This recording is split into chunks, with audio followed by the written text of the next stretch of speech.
ابھی حالت یہ ہے کہ آپ کو فیس بک کے اوپر ایسی تصویریں ملیں گی، ٹوکے اٹھائے ہوئے، ان کے اوپر لبیک یا رسول اللہ لکھا ہوا ہے. اندازہ کریں یار، یہ ٹوکے میدان جنگ میں کافروں کے خلاف چلتے نا تو ہم مانتے کہ یہ ٹوکے واقعی کوئی اسلام کے لیے کھڑے ہوئے ہیں. وہ بھی میدان جنگ میں، عام حالت میں کافر کو بھی نہیں آپ قتل کر سکتے. یہ لبیک یا رسول اللہ لکھ کے آپ ذرا مجھے ایمانداری سے بتائیں کہ ٹوکا چلنا کس کے اوپر ہے؟ مسلمانوں کے اوپر. آپ اونچی آمین کے رفع الیدین کریں مسجد میں، آپ کو کوئی خطرہ نہیں ہے کسی نان مسلم سے، خطرہ ہے تو مسلمان سے. اب مجھے بتائیں کوئی نان مسلم یہ دیکھے پوسٹر تو وہ اسلام قبول کرے گا؟ آپ اسے لاکھ بتاتے رہیں وما ارسلناک الا رحمۃ للعالمین، وہ کہے گا ٹوکے ہوتے تو نہیں لکھے. چھوٹے چھوٹے بچے اسکول کے، کالجز کے، ان کے ٹیچرز نمک حرام ٹیچرز، گورنمنٹ نے اس کام کے لیے انہیں نہیں رکھا تھا، چھوٹے چھوٹے بچوں کو نعرے لگوا رہے ہیں گستاخ رسول کی ایک ہی سزا، سرتن سے جدا، سرتن سے جدا. سرکار دو عالم صلی اللہ علیہ وسلم نے ارشاد فرمایا قیامت تک جو بندہ بھی نبی کے بارے میں بات کرے، کسی بھی نبی کے بارے میں بات کرے، اس کو کاٹ کے رکھ دے. سرکار نے فرمایا، نعرہ سنا ہوگا گستاخ نبی کی ایک سزا، سرتن سے جدا، سرتن سے جدا. کیا لہجہ اپنے اندر رکھو کہ جڑا بندہ بھی سرکار کے بارے گل کرے گا، سرکار دو عالم صلی اللہ علیہ وسلم کے بارے گل کرے گا تو ان کا ایک ہی حال ہے کہ حال من سب نبی فقتلوہ. ہر بچہ اسلام یاد کرے، حدیث مبارک ہے، سرکار کی حدیث ہے کہ یہ من سب نبی فقتلوہ، من سب نبی اسی کہنا فقتلوہ، من سب نبی من سب نبی. اندر ادھر کھڑے ہو جاؤ، بتاؤ کیا تم ظالموں کے ظلم سے ڈر گئے ہو؟ نہیں. تو تم کیا کر سکتے ہو؟ ہم اپنے نبی کی عزت کے لیے مر بھی سکتے ہیں اور گستاخ رسول کو مار بھی سکتے ہیں. من سب نبی سب نبی گستاخ نبی کی ایک سزا، گستاخ نبی کی ایک سزا. ماشاءاللہ، یہ میرے گاؤں کے بچوں کا جذبہ ہے. ہم اس کے پاس پہنچے ہیں اور ہم نے اس سے بات کرنے کی کوشش کی ہے. السلام علیکم. وعلیکم السلام. کیا نام ہے آپ کا؟ محمد ابو بکر.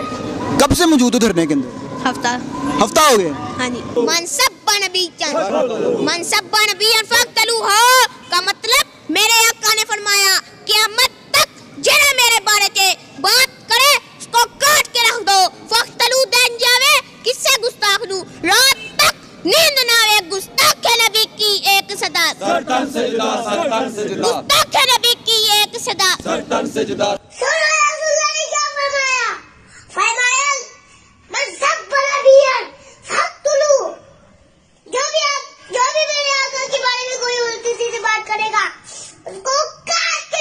منصب نبیًا منصب نبیًا منصب نبیًا.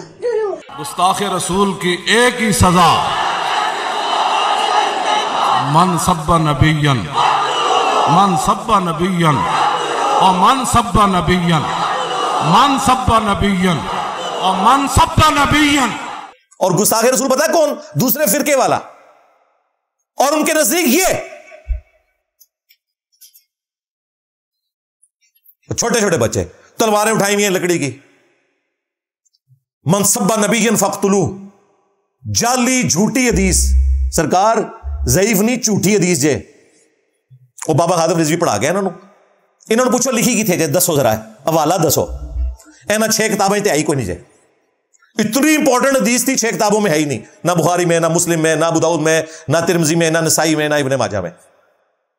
دور کی کتاب میں جا کے المعجم الاوسط امام طبرانی کی کتاب میں موجود ہے.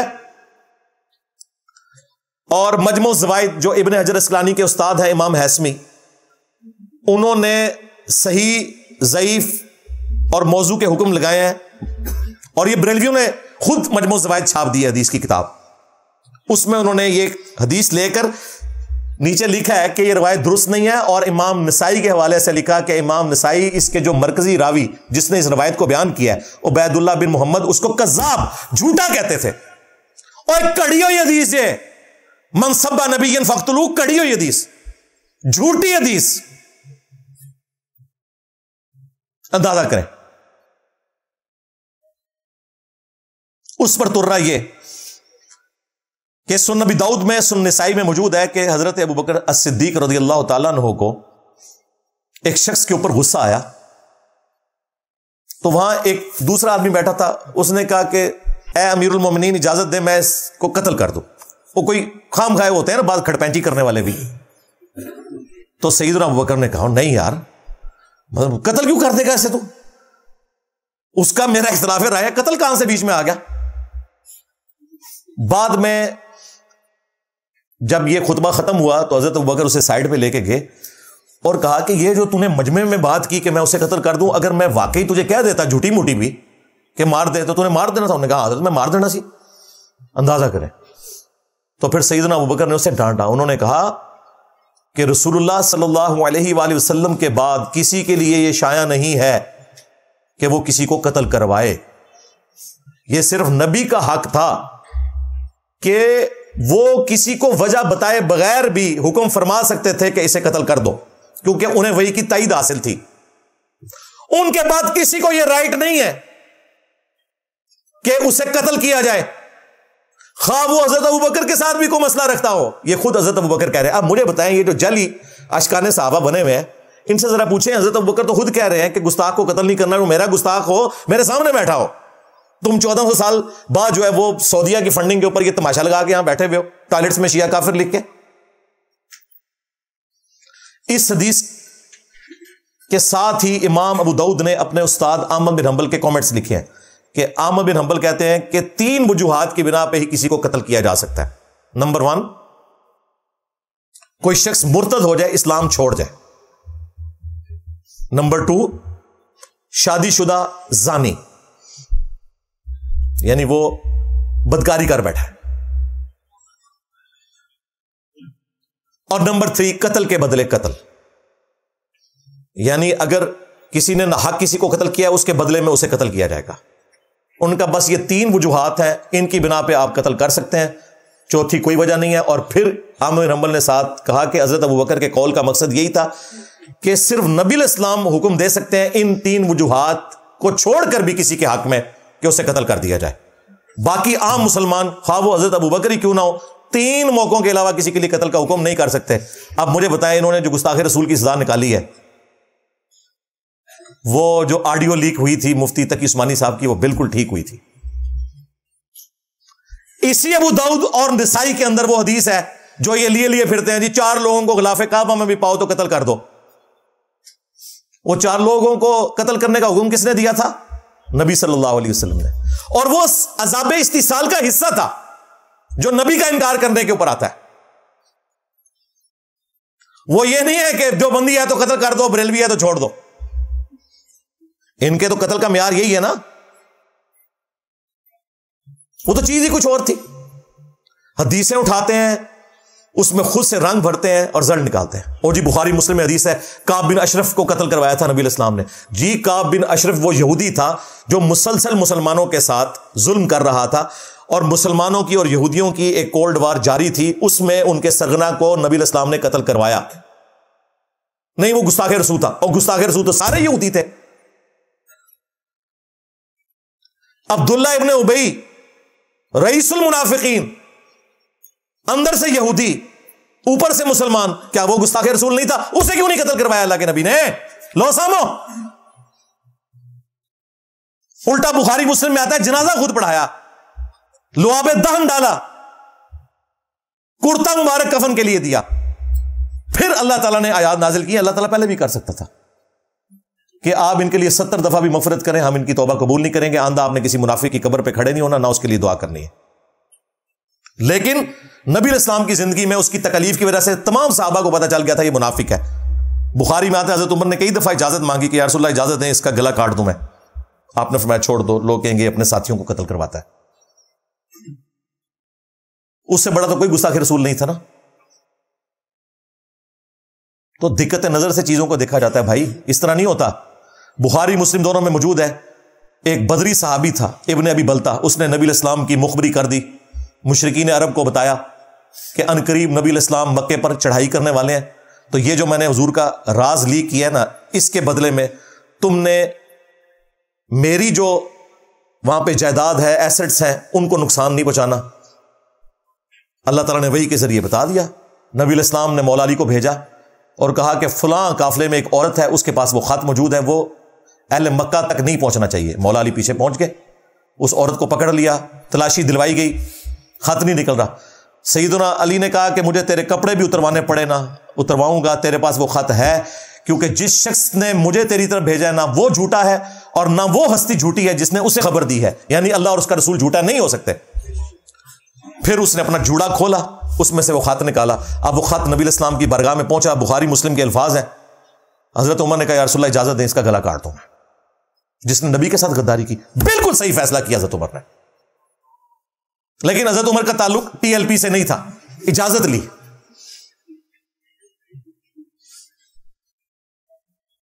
آپ نے فرمایا عمر چھوڑ دو, بدری اصحاب کی اگلی پچھلی غلطیاں اللہ تعالیٰ نے معاف کر دی ہیں. یعنی اس نے یہ جو کچھ کیا اگرچہ کی غداری, لیکن دنیا سے مغلوب ہو کر. اب یہ فیصلہ آج کوئی نہیں کر سکتا. اس زمانے میں تو نبی الاسلام کو وہی کی تائید حاصل تھی. پھر سورہ ممتحنہ کی آیات نازل ہوئی ابن ابی بلتہ کے بارے میں کہ اللہ اور اس کے رسول سے بڑھ کر کسی کو آپ دوست یار نہیں رکھ سکتے. اس حدیث کے اوپر امام بخاری نے ایک چیپٹر کی ہیڈنگ میں اس حدیث کو لے کر ایک شرعی مسئلہ بیان کیا ہے کہ اگر کوئی شخص کسی مسلمان بدری صحابی کو بھی اپنے علم کی بنیاد پر منافق کہہ لے, حضرت عمر نے کہا تھا اجازت دے میں اس منافق کا گلا کاٹ دوں, تو اس پر فتویٰ نہیں لوٹے گا. یعنی حضرت عمر نے جو ایک صحابی کو منافق اور کافر کہہ دیا ان پہ فتویٰ نہیں لوٹے گا, کیونکہ انہوں نے دلائل کی بنیاد پہ یہ سمجھا. یہ مسئلہ امام بخاری نے اخذ کیا ہے. اسی کی بنیاد پہ میں نے کہا تھا کہ نبی الاسلام کے مبارک زمانے میں بھی اگر کوئی شخص کسی بدری صحابی کو کافر کہتا ہے اپنے علم کی بنیاد پہ, جو اس تک نالج پہنچا, تو وہ کافر کہنے والا کافر نہیں ہوگا. یہ امام بخاری نے نقل کیا ہے. جب میں نے مسئلہ بیان کیا تو دیوبند انڈیا سے میرے خلاف فتویٰ نکلا ہے کہ جی اس نے کہا کہ اگر آج کوئی حضرت ابوبکر کو کافر کہہ دے تو کافر نہیں ہوگا. جی بالکل, حضرت ابوبکر کے اپنے زمانے میں بھی, نبی الاسلام کے زمانے میں بھی اگر کوئی یہ کام کرے, کس نے کیا؟ حضرت عمر نے کیا. لو سامو جاہلو, تم لوگوں کو فقہ بھی میں نے پڑھانی ہے, بخاری مسلم بھی میں نے پڑھانی ہے. یہ امام بخاری کو کہہ رہے ہو. یہ امام بخاری نے لکھا ہے کہ حضرت عمر کافر اس لیے نہیں ہوئے کہ انہوں نے اپنے علم کی بنیاد پہ ایک صحابی کو کافر کہا تھا, بدنیتی کی وجہ سے نہیں کہا تھا. اس طرح آج بھی اگر کسی کو اپنے علم کی بنیاد کے اوپر کسی شخص کے بارے میں مغالطہ لگ گیا تو آپ علمی اصلاح کریں, باقی وہ اور اس کا رب کا معاملہ ہے. اسلام سے نکالنے کے لیے جب تک اللہ, رسول, آخرت, ختم نبوت کا کوئی انکار نہیں کرتا نا, وہ بڑے سے بڑا بھی کوئی جرم کرتا ہے نا کسی اور ہستی سے متعلق, وہ مسلمان ہی رہے گا. ہاں گمراہ ہو سکتا ہے, بدعتی ہو سکتا ہے, جنمی ہو سکتا ہے, کافر نہیں ہوگا. یہ دقت نظر سے معاملات کو دیکھا جاتا ہے. یہ فوراً بغیر ٹکٹ کے چل پڑتے ہیں. وہ انجینئر صاحب نے آیا کہ تو نسوئے تو انجینئر صاحب, ابھی تھوڑے بڑے کچھ نہیں سمجھتے, جائے لو. انجینئر صاحب نے نہیں کیا بخاری چ لکھے ہے, اس دن دا سپ سونگ گیا جائے. اور دیوبند نے جو فتویٰ نکالا تھا نا, میں اس فتوے نال جو کیتی ہے نا, اور فتویٰ تو مر گیا. پھر اس تو بعد کوئی سامنے نہیں جانا, جو بھی آندا گالاں کڑدا جائے, جا کے کہا جی سننا نہیں انجینئر کو. جواب کوئی بھی نہیں, کسی بات کا جواب نہیں. جواب یہ ہے کہ انہیں اہل سنت کے منہج سے بھاگنا ہوگا. اگر یہ قرآن بخاری مسلم کو مانتے ہیں تو جو ہم بیان کر رہے ہیں وہ تو لکھا ہوا ہے, تمہاری ساری کہانیاں تمہارے بابوں نے تمہیں پڑھائی ہیں, وہ کہیں پر نہیں لکھی ہوئی, خود بنائی ہوئی ہیں, خود ساخت ہے, جھوٹ کے اوپر مبنی ہے. اسی لیے آڈیو لیکس ہوتی ہیں تو کچھ اور بات نکلتی ہے. جب اپنا مفتی گستاخی کرتا ہے تو کہتے ہیں توبہ قبول ہے, جب کوئی اور کرتا ہے تو کہتے ہیں نہیں جی توبہ تو اللہ کی بارگاہ میں ہے, دنیا میں تو سزا اسٹیبلش ہوگی. تماشا بنایا ہوا انہوں نے, دھوکے میں رکھا ہوا ہے آپ لوگوں کو. نہ یہ دین کے ہیں اور نہ یہ دنیا کے ہیں, یہ صرف چندے کے ہیں. دنیا میں بھی بندہ کوئی رولز اینڈ ریگولیشن کے ساتھ چلتا ہے, وہ کوئی نہیں. ان کو چندہ چاہیے, جھوٹ بولنا پڑے بولیں گے آپ کے ساتھ. اس طریقے سے آپ کو مختلف چیزیں بتا دیں گے, حالانکہ ان آیات کا, ان احادیث کا کوئی لینا دینا نہیں ہے ان کے کسی موقف کے ساتھ. انہوں نے خود ساختہ چیزیں اپنی بنائی ہوئی ہیں. یہ ٹوٹل ان کے پاس چیزیں تھی جو میں نے آج بڑی تفصیل کے ساتھ ڈسکس کر لی ہیں. اس کے بعد کوئی گنجائش نہیں ہے. ہاں اگر کسی نے کوئی علمی دلیل نہیں ماننی, جذبات کے اوپر چلنا ہے, تو اس کا تو کوئی علاج نہیں ہمارے پاس. ہم تو صرف علمی دلائل رکھ سکتے ہیں. اب اینڈ پہ میں جو قرآن حکیم کا یونیورسل ٹروتھ ہے اسے دوبارہ سے ریپیٹ کر دوں. سورۃ المائدہ کی آیت نمبر 32 میں اللہ تعالیٰ نے فرمایا کہ دو ہی استثناء ہیں, یا تو قتل کے بدلے قتل ہوگا یا فساد فی الارض کی سزا ہوگی کہ کسی انسان کو قتل کیا جا سکتا ہے, وہ بھی جوڈیشری کے تھرو, عام آدمی نہیں قانون ہاتھ میں لے سکتا. ان دو استثناء کے علاوہ جس نے کسی جان کو قتل کیا, مسلمان نہیں ایک جان کو, اس نے پوری انسانیت کا قتل کیا, اور جس نے ایک جان کو بچایا اس نے پوری انسانیت کو بچا لیا. جان کا ذکر ہے, مسلمان کا ذکر نہیں ہے. حتیٰ کہ صحیح بخاری میں حدیث ہے, اگر کسی مسلمان ملک میں کوئی کافر ٹیکس دے کر رہ رہا تھا, ذمہ جس سے معاہدہ تھا گورنمنٹ کا, اس کو اگر کوئی قتل کر دے مسلمان, تو وہ مسلمان جنت میں تو جانا دور کی بات, جنت کی خوشبو بھی نہیں پا سکتا جو ایک کافر کو نہ قتل کر دے, حالانکہ جنت کی خوشبو 40 سال کی مسافت سے آ رہی ہوگی.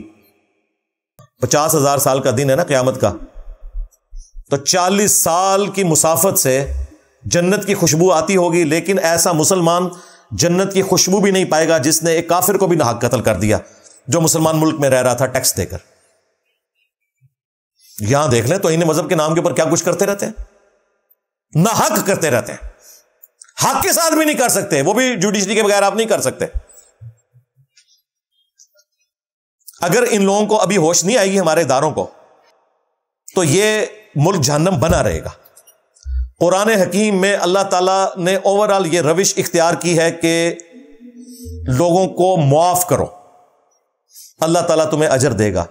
لیکن ایک گناہ ایسا ہے جس کے بارے میں اللہ تعالیٰ نے فرمایا کہ اس میں تم نے معافی کی روش اختیار نہیں کرنی, اگرچہ اس میں اجازت ہے سورۃ النساء میں کہ آپ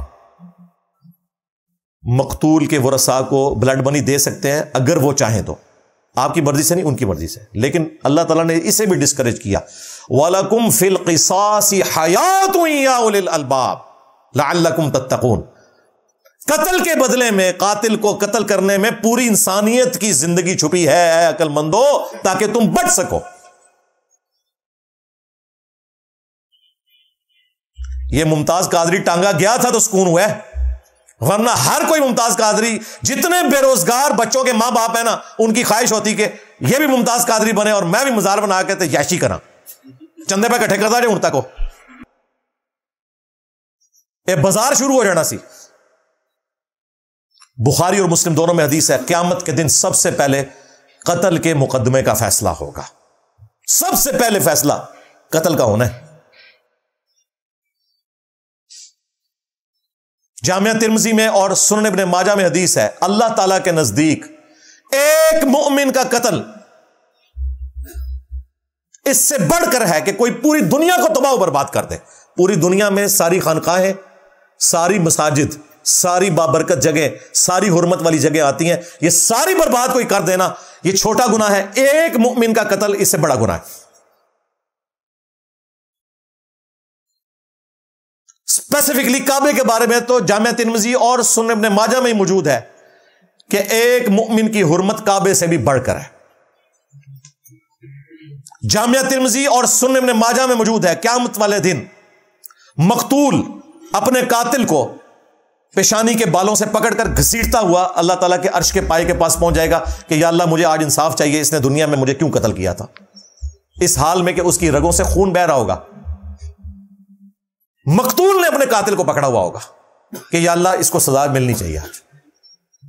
اتنا ہلکا معاملہ. سنن ابی داؤد میں حدیث ہے, قیامت والے دن اللہ تعالیٰ یا تو شرک کو معاف نہیں کرے گا یا قتل ناحق کو بھی معاف نہیں کرے گا. دو گناہ ایسے ہیں. ویسے تو قرآن میں شرک کے حوالے سے آیا, ان اللہ لا یغفر ان یشرک بہ ویغفر ما دون ذلک لمن یشاء.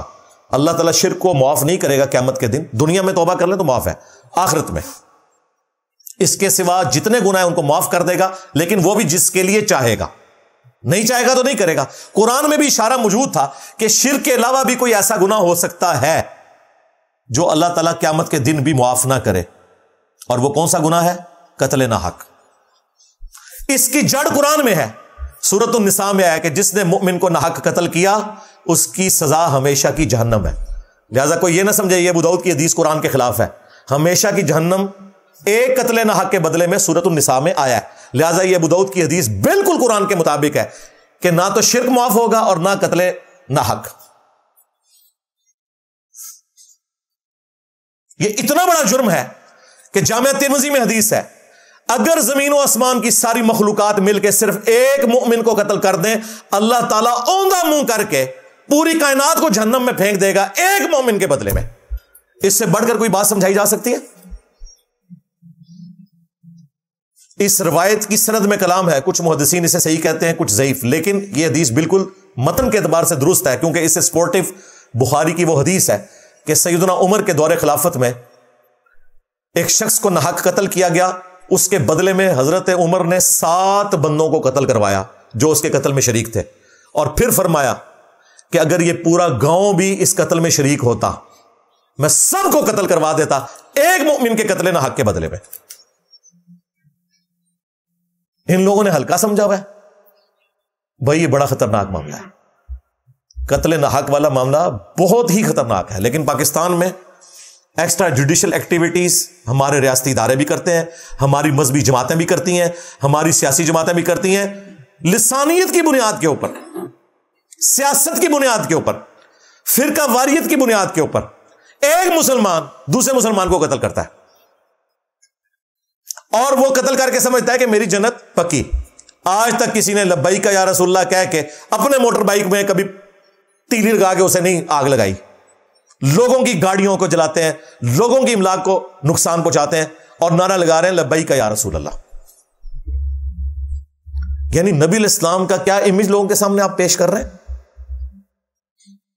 پھر آپ کس منہ سے اس دین کو امن کا دین کہیں گے اور اپنے پیغمبر کو رحمت للعالمین کہیں گے جب آپ اس قسم کی ایکٹیویٹیز پرفارم کریں گے اور ٹوکوں کے اوپر لکھا ہوگا لبیک یا رسول اللہ، اور ٹوکے بھی چلنے مسلمان ہوتے، اور مسلمان بھی دوسرے فرقوں کے، اپنے فرقوں کا نہیں۔ جنید جمشید نے گستاخی کی ان کے بقول، میں تو اسے گستاخی نہیں سمجھتا، اس زمانے میں میری ویڈیو آئی تھی، اس نے ہاتھ جوڑ کے معافی مانگی، دیوبندیوں نے معاف کر دیا، بریلویوں نے معاف نہیں کیا کیونکہ وہ دیوبندی تھا۔ کچھ عرصے بعد عامر لیاقت کی گستاخی سامنے آئی، اس نے توبہ کر لی، بریلویوں نے کہا توبہ کر لی کافی ہے، دیوبندی اور وابی اڑ گئے، انہوں نے کہا نہیں ان ساڑھی واری ہے، اندرون اس کی تھی، تماشا لگایا بھائی یار۔ اور جب ہم لوگ یہ بات کرتے ہیں، کہتے ہیں جی انجینئر صاحب جو ہے وہ نان مسلمز کا ساتھ دیتے ہیں، یہ مسلمانوں کے خلاف بولتے ہیں۔ مسلمانوں کے خلاف نہیں بولتا، جعلی مسلمانوں کے خلاف بولتا ہوں، بزرگان دین کے خلاف نہیں بولتا، بزرگان بے دین کے خلاف بولتا ہوں، علماء کرام کے خلاف نہیں بولتا، علماء کرائم کے خلاف بولتا ہوں، اور یہ انشاءاللہ میں بولتا رہوں گا، کیونکہ یہ آپ کے اوپر جو اللہ تعالیٰ کی طرف سے آزمائش مسلط ہوئی ہے نا، یہ آپ کے بزرگوں کی حرکتوں کی وجہ سے ہوئی ہے، ہاں، اور یہ ٹلنے والی نہیں ہے۔ اللہ تعالیٰ جب کوئی بلا چھوڑتا ہے نا، ہاں، او پھر اگلے نو مکا کے پیچھے ٹل دیا ہے، ذہن ہی رکھنا، میرے نبی سا ہے ہی کوئی نہیں، تیرے بابے تھے شاہ ہی کوئی نہیں۔ صلو علی محمد و آل محمد، اللہم صلی علی محمد وعلی آل محمد و اصحاب محمد و ازواج محمد و امت محمد اجمعین الی یوم الدین، آمین۔